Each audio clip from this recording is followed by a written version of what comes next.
Hello, good day. My name is Christian Dave B. Consus, and now I'm going to discuss about activity analysis, application to the movement education framework. First, what is movement education framework? Movement framework lessons provide students with learning experiences that promote locomotor skills such as running, sliding, leaping, and jumping, which are all necessary for games. So basically, movement framework are locomotor movements or skills that allows the students to move one place to another. So incorporating movement into education leads to better morale for students and their ability to function at a higher level in school. So this means that movement education framework can lead to students to higher level thinking. So when students are on higher level thinking skills, it allows the students to retain more information and become more focused in schools. So let's proceed to what is activity analysis.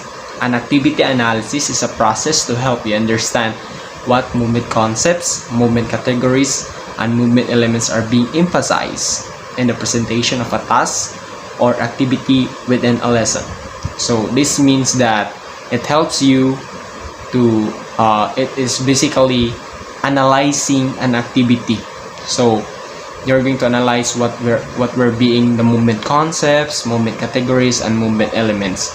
So a variety of elements are used to break down or analyze an activity. So there are a lot of techniques. However, I'm going to show you one template or a worksheet to analyze a certain task or activity.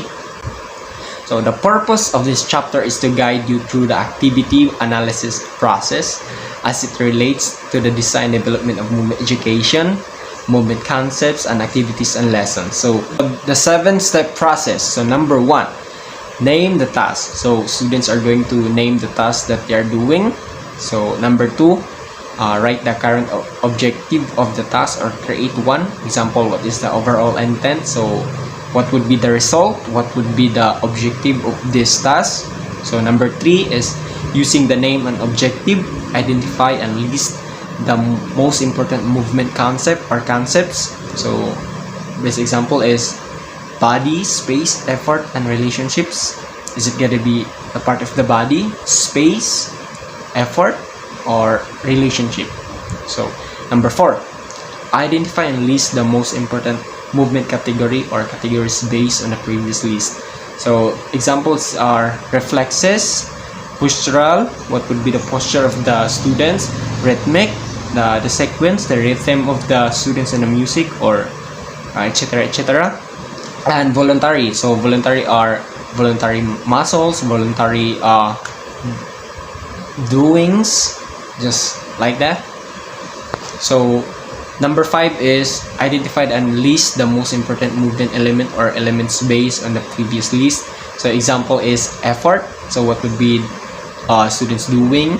What would be the effort? So what time? What would be the time being?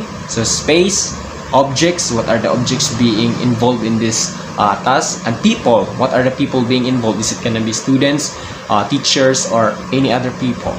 So number 6 is write a brief analysis of what you really want to see in the movement performance. So you might post this analysis as question to help you more think critically. So basically, step 6 is where you can have more critics. So critics on movement performance. Are the movement performance being performed well or being performed underperformed, or those things? You can think critically and question more so that you can proceed to the number 7. So number 7 is create the actual movement activity or activities using previous list. Now I'm going to show you a worksheet or a template of the activity analysis or the techniques. So as you can see below in the box column, so steps, so and the description also. So step 1 would be select an activity. Step 2, write objective or objectives. What would be the intent of this activity? So step 3, movement concept. What would be the movement concept here? Step 4, movement category. Step 5, movement element. Step 6 is where the critics are the questions about the movement element performance. So after the step 6, then you can create step 7, which is the creating task. So now I'm going to show you a sample. So by this sample, the next reporter might be explain this further. So this is an example of an worksheet. So select an activity. So teaching elements of self and general space. So write objective or objectives. The objectives. Students will demonstrate an ability to stay in self space while moving in general space. So movement concept, it would be space. Movement category, it would be location. Movement element, self space and general space. So questions, can students move in general space while staying in self space? So that would be the critics in step 6. So after being questioning or having the critics on step 6, so you're going to proceed to step 7, which is to create tasks. So as you can see how many ways you can move general space. When you hear freeze, stop right away and stay on your feet. So those were the tasks are being given. So those are just an examples of the worksheet. So I hope you learned something from me, and yeah, thank you for listening, everyone. Good day, everyone. I am Lovely Vilcorzi Villamil from BPED 2A, and I am your second reporter for today. And the topic is all about activity analysis. Activity analysis, application to the movement education framework. Content. First, movement objectives. Second, applying activity analysis. Okay, number 1, movement objectives. Okay, movement objectives may focus upon what students are to accomplish within one or more of the 4 movement concept areas and in all 3 learning domains: motor, affective, and cognitive. For example, a lesson for children at the elementary developmental stage may include non-locomotor balancing actions. A movement objectives for this lesson might read: students hold body shape very still for a count of 3 when balancing, or students can identify how to move on and off balance. A movement objective in the affective domain might read: students will demonstrate the ability to stay in personal space, to travel safely or safely, and to share space. The examples in this chapter will focus on motor domain. You may determine through the activity and analysis process that you desire to revise your objectives. Okay, number 2, applying activity analysis. So during this lesson, effective teachers observe students' movements to determine if they are exhibiting identified movement objectives for the lesson, as well as specific elements presented in each task. This is not always easy or as simple as it sounds. The questions you may be asking is: how do I know whether my students are exhibiting the movements, elements that I intend for this lesson? If you are pre-service or first-year teacher, the activity analysis format presented in this chapter will help you identify if your activity is designed as you intended. If you are an experienced teacher, you may benefit from activity analysis because it can help you review current lessons to determine if your tasks really are focused on the movement elements you think you are addressing. Activity analysis can also help all teachers develop appropriate feedback to give students based upon the tasks on which they are focused. And now, let us look out the table 6.1, activity analysis for space concepts, location category, self, and general. Okay, so in the table left side, there are 7 steps, and the right side is the description. Okay, so step 1, select an activity. And the description is teaching elements of self and general space. So step 2, write objective or objectives. So students will demonstrate an ability to stay in self space while moving in general space. Step 3, movement concept. Okay, description, space. Step 4, movement category. Okay, location. So step 5, movement element. So self space, general space. Okay, step 6, create questions about movement element performance. So the description is number 1, can students move in general space while staying in self space? Number 2, can students stop and start on signal while moving in general space? Okay, so last number, step 7, create tasks. So the description is, now that you can start and stop on signal, we will explore and all our general space. Remember, general space is all our available space for moving. On the signal, see how many places you can go in our general space without touching each other. Okay, number 2, see how many ways you can move in the general space. When you hear freeze, stop right away and stay on your feet. So table 6.1 presents an example of how to use activity analysis to design a lesson using the location category in the space concept area. When using this activity analysis process to design a lesson, it may help to clarify the application of steps 6 and 7 of the 7-step process. The movement analysis in step 6 during the design process can be guided by creating a list of questions that develop the ideas surrounding the movement elements you selected. Instead of simply ending the analysis in table 6.1 with identifying movement elements of self-space and general space, it is much more illuminating to write, can students move in general space while staying in self-space?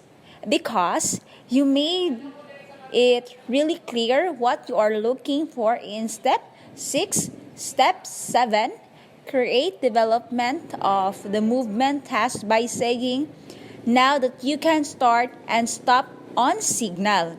We will all explore our general space. Remember, general space is all our available space for moving. On the signal, see how many places you can go in our general space without touching each other. Really meets your intentions. You can follow the same process for the movement elements in all 4 concept areas. Examples from each of the core content areas are also provided in this chapter. We also discuss how to use the activity analysis method to enhance activities that you may gather from outside sources and potentially need to revise to meet your true intentions. So please welcome Mr. Jonathan Virupinian for the continuation of our report. Thank you so much for listening, everyone, and God bless us all. Good day everyone, I am Jonathan Rafinian, your next reporter. My topic is all about the core content area, educational gymnastics, and core content area, educational dance. So let us discuss first the core content area, educational gymnastics. So I have here table 6.3, which is a compilation of several lessons for demonstration purposes of how to use the activity analysis process in designing movement tasks. As the other core content areas, additional movement elements appear in the movement tasks presented but are excluded from the actual activity analysis. So prior work would have included body shapes and balances with a discussion of pace of support and moving on and off balance. Before we proceed to table 6.3, which is the educational gymnastics activity analysis, we need to discuss first what students should know in this core content, which is educational gymnastics. Okay, so students would need to know the elements in step-like actions and spring-like actions. Now, what is this step-like actions? So basically, step-like actions are ways to transfer weight to non-adjacent body parts using a process such as stepping or walking, while spring-like actions are actions that resembling a spring or the action of a spring elastic which is capable of resuming original after stretching or compression. So these actions are commonly used in gymnastics. So another is students should also have an understanding of self-space, general space, and bound and free flow. What is meant by self-space? So self-space is when a performer uses non-locomotor movements to execute in place. So we all know that non-locomotor movements are movements that do not travel. Like for example, bending, twisting, stretching, and swinging. Okay, so next is the general space. General space is the space within a room or bounded area that a performer can move through any means of locomotion, meaning moving from one place to another. Okay, so next is the free flow and bound flow. So when you say bound flow, it requires a contained use of energy and is therefore useful when you need greater control or accuracy in your movements. A free flow, on the other hand, is useful when you need more ease, mobility in your body. So going back to the table, let's proceed to table 6.3, which is the educational gymnastics activity analysis. In here, as you can see, we have the step-by-step process and its descriptions. So let's go to step 1. In step 1, we have to select an activity. Let's say our activity is counterbalance and countertension. In gymnastics, counterbalance is a balance in pairs in which each partner is supporting the other's weight by pushing against each other, while the countertension is when gymnasts perform a balance which involves two or more of them pulling away from each other, or a piece of apparatus where the weight is not even. So let's proceed to step 2, which is you have to write the objective or objectives. So here are the objectives. First, students will demonstrate an understanding of counterbalance and countertension with a partner. So I already discussed what is counterbalance and countertension in gymnastics a while ago. So second is students will demonstrate a gymnastic sequence with a partner showing counterbalance and countertension. The sequence will include traveling and moving into and out of balances showing counterbalance and countertension. And then third is students will demonstrate an understanding of bases of support needed for both counterbalance and countertension. So next step is step 3, which is movement concept. Movement concepts are the ideas used to modify or enrich the range and effectiveness of skills employment. The movement concepts include body, effort, and relationships. Next is step 4, which is movement category. So in here, we have actions of the whole body or the non-locomotor, flow, and people. Then step 5 is movement element. In here, we have counterbalance and countertension, free, and partner. In step 6, you have to create questions about movement element performance. So what are those questions? We have number 1, can students demonstrate counterbalance? Number 2, can students demonstrate countertension? Number 3, can students work with a partner in creating a gymnastic sequence? And number 4, can students demonstrate free flow with a smooth gymnastic sequence? So those are the questions about movement element performance that you are going to ask. Then lastly, we have step 7, which is create task. In step 7, you are going to create tasks. So say for example, in counterbalance, Your base of support is away from your partner and you lean against each other. Start by leaning against your partner in a standing position. Your shoulders should be touching. As you do this, step away from your partner in a straight path. Keep your shoulders touching and keep your back straight as you press up. You are leaning away from your own base of support and it becomes a wider base. Regain your own balance by stepping in toward your partner. So the next thing that you are going to do is you have to see if you can do other counterbalances with different body parts, being the contact point with your partner. You might use your hands, the side of one shoulder, or another body part. So aside from that, there are lots of tasks that you can create. You can also do counter tension, or if you can also develop a gymnastic sequence that has either counter tension balances or counterbalance balances. You might use also step-like actions or spring-like actions. Meet and make a second balance. Practice your sequence so it is smooth and flows well. So that is the table 6.3 all about, which is educational gymnastics activity analysis. So now let's proceed to our next topic, which is a core content area educational dance. Educational dance can encompass a wide variety of tasks. You may choose to teach more traditional dances or to focus on a more creative approach, but the emphasis is on self-expression. In this chapter, we present a task that lends itself to a more creative approach to teaching educational dance. However, the same process applies to traditional dance. Example, we have here table 6.4, which is educational dance activity analysis. It is a compilation of several lessons in educational dance. We have consolidated these lessons to demonstrate the activity analysis in designing movement tasks.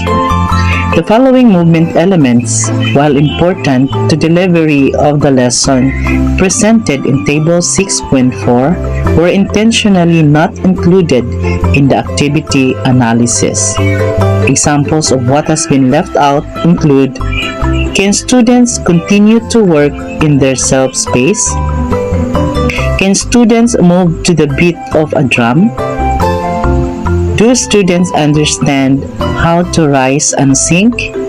Can students apply elements of various levels as they move? So all of these elements mentioned are not included in the activity analysis of educational dance, though it's important in the lessons. Okay, so let's proceed to table 6.4, which is educational dance activity analysis. We have here step 1. You have to select an activity. Designing a movement or dance sequence with symmetrical and asymmetrical shapes. Now, what is symmetrical shape in dance? Symmetrical shape is when dancers move in exactly the same way and at the same time as if only one person were moving. When dancers move both sides of their bodies together to create symmetrical shapes, they balance each other in space and produce visual symmetry. On the other hand, asymmetrical shape in dance, in contrast to symmetrical, corresponding body parts on both sides of a center dividing line are in different position to each other. So next is step 2. You have to write the objective or objectives. So the objective is students will demonstrate an ability to design a dance sequence beginning, middle, and ending using symmetrical and asymmetrical shape. So all throughout the dance, from beginning to end, the students will execute the steps by using symmetrical and asymmetrical shapes in dance. So let's proceed to step 3, which is movement concept. In movement concept, it includes the body and relationships. So in the body, under the body, using different body parts, example, the head, shoulders, hips, legs, arms, etc. So in a relationship, it refers to the relationship the dancer's body parts have to everything else, such as a spatial relationship, time relationships, relationship to music, and to each other. Next is step 4, movement category. In here we have shapes and position. Next is step 5, movement element. In movement element, we have symmetrical or asymmetrical and movement sequence. Step 6, create questions about movement element performance. Number 1, can students demonstrate an understanding of symmetrical and asymmetrical shapes?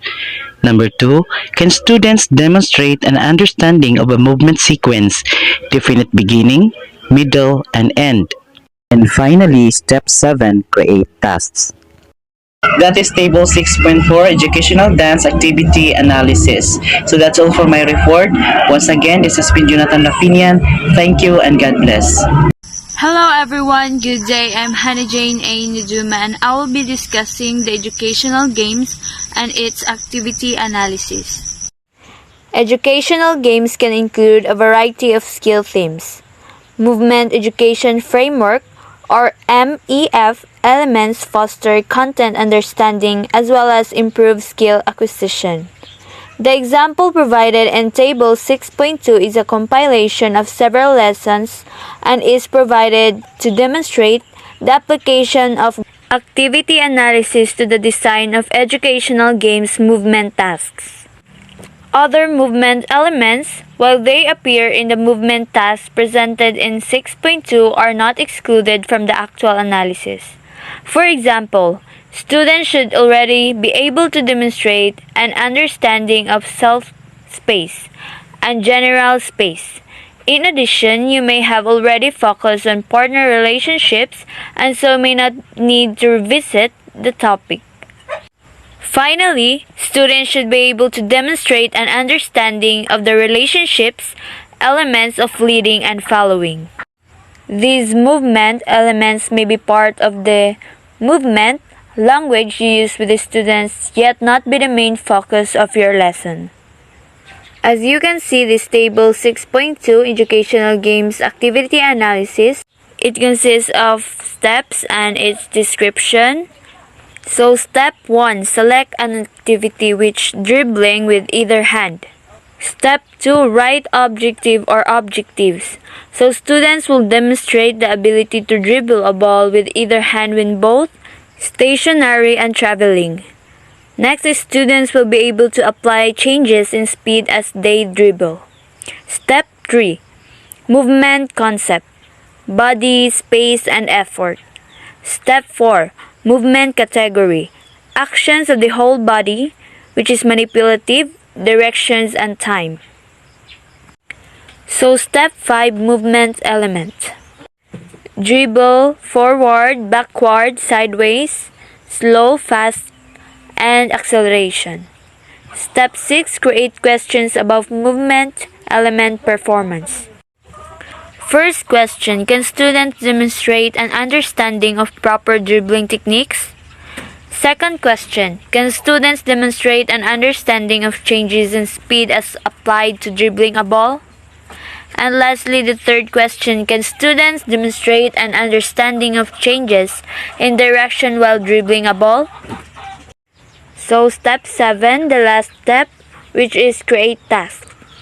We have here 1A, in your self-space, show me how you can dribble the ball. I see everyone using the whole hand and not slapping the ball with a flat hand. See if you can use enough force to make the ball come to a medium level at your waist. 1B, let's see if you can begin to move around the general space as you dribble.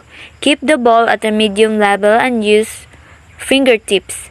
You decide how slow or fast to go so you can keep control of the ball. 1C, what do you need to do to keep the ball at the medium level? How do you need to use your hands and fingertips? If your ball is getting away from you, slow down. 2.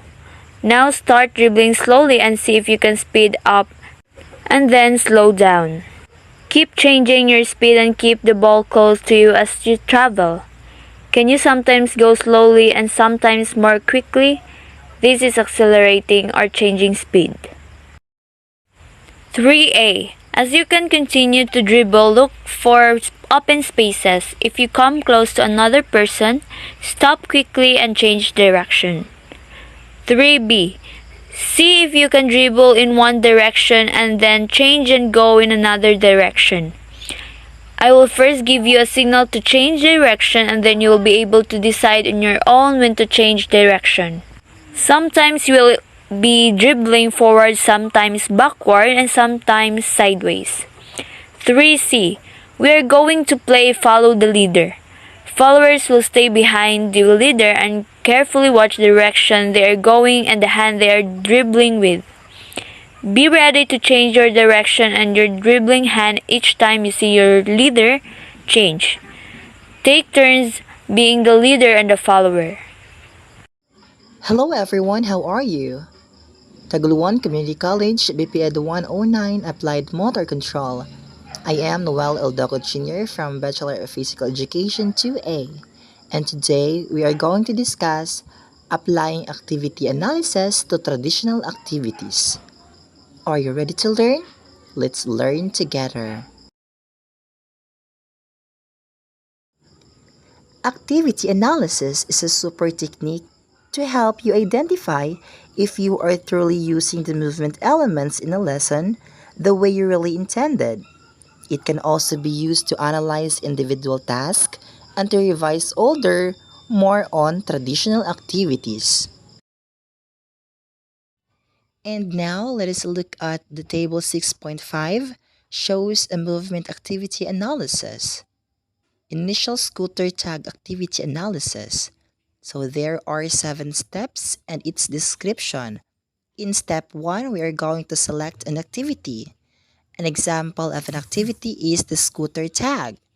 Step 2, we are going to write objective or objectives. So here, our description in our step 2 is the students will move fast on scooters, trying to tag other players and to avoid being tagged. As students are tagged, they sit on the sidelines until there is one person left. In step 3, we are going to have a movement concept. So in here, we are going to have an effort. In step 4, we are going to have a movement category. So the description of the movement category is we need to have time. In step 5, in movement element, so the description of the movement element is fast. In step 6, we are going to create questions about movement element performance. So here we are going to have questions. For example, can students demonstrate an understanding of the element fast as they avoid others or also on scooters? So in last step, our step 7, create a task. We're going to create a task. For example, can students demonstrate fast or sudden changes in speed as they avoid others who are also on scooters? So here are the initial scooter tag activity analysis, the 7 steps and its description. And here, table 6.6 shows what this deeper analysis might look like. Although the activity in both scenarios is identical, so it means the scooter tag, the way students move in the second scenario, table 6.6, is very different from the way they move in the first scenario, the table 6.5, in which the emphasis is only on moving fast. So there's nothing wrong with the first scenario or the first analysis. So the point of these two analyses is to show that the name of the activity or task is not enough. You must have a clear idea of which movement elements you want students to perform. Thank you everyone, and thank you for listening. It's me again, Honey Jane A. Naduman. I will be discussing about scooter tags activity analysis in table 6.6. So table 6.6 is all about deeper scooter tag activity analysis. Step 1. Select an activity which is scooter tag. Step 2. Write objective or objectives. Students will work on acceleration and dodging as they move quickly and slowly on their scooters to avoid a chaser. Step 3. Movement concept. Body and effort. Step 4. Movement category. Actions of the whole body, which is non-locomotor and time. Step 5. Movement element. Dodge and acceleration. Step 6. Create questions about movement element performance. Number 1. Can students demonstrate an understanding of changing their speed or accelerating or decelerating to avoid a tagger? Number 2. Can students demonstrate an understanding of dodging or changing direction to avoid a tagger? And step 7. Create tasks. 1A. Players must stop for a count of 1 whenever they pass a cone marker. This will make them change from a fast to a slow speed or from a slow to a fast speed. Regardless of the taggers, all participants will practice acceleration. 1B. When trying to get away in the original activity, children focus only on going fast. Being forced to stop and then go again forces them to make more frequent changes of speed. 2A. I would focus on looking for changes in speed and good dodging skills while on the scooters. 2B. Students create a scooter tag activity that focuses on dodging and has changes in speed. They may choose to include smaller groups of players, no more than 5 in a group, and changes in direction and pathway. In the summary in this chapter, we have provided a format for analyzing teaching movement elements, core content lessons, and lessons from outside sources. We hope that both pre-service and veteran teachers will benefit from this process. We anticipate pre-service teachers might best benefit through developing a way of thinking that facilitates how to create lessons and activities that really target the desired objectives and movement outcomes they are seeking. Veteran teachers often are in a position where they may not be able to get much feedback on their lessons and activities. This activity analysis process may help the veteran put fresh eyes on what they are doing and bring some critical thinking back into the process. Okay, that's all for Chapter 6 Activity Analysis Application to the Movement Education Framework. Thank you everyone for listening and watching this video. God bless. Bye!